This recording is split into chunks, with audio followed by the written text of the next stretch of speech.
ఈరోజు నేను మీకోసం ఒక అద్భుతమైన మొక్క తీసుకొచ్చాను అనమాట. అదేంటంటే ఎవర్స్ని బ్రింగ్రాజ్. దీన్ని గుంటగలగర ఆకు అని కూడా అంటారు. దీని ఫ్లవర్స్ చాలా చిన్నగా ఉంటాయి, ఆకులు కూడా చాలా చిన్నగా ఉంటాయి అన్నమాట. దీన్ని ఎక్కువగా హెయిర్ బెనిఫిట్స్ కోసం ఆయిల్ లాగా యూజ్ చేస్తారు, కానీ అంతకు మించి బెనిఫిట్స్ దీంట్లో ఉన్నాయి. అదేంటంటే ఇది మన యూత్ఫుల్నెస్ ని రిటైన్ చేస్తుంది.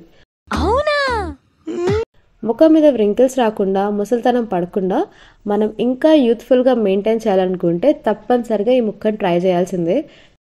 ఇది ప్రిపేర్ చేసుకోవడం కూడా చాలా ఈజీనే. మనం gongura chutney and other green leafy vegetables పచ్చడి ఎలా అయితే చేసుకుంటామో సేమ్ యాజ్ ఇట్ ఈజ్ అనమాట.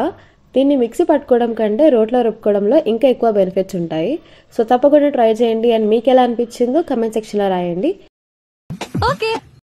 ఈ వీడియో మీకు ఇన్ఫర్మేటివ్గా అనిపిస్తే like, share and subscribe. Shallow.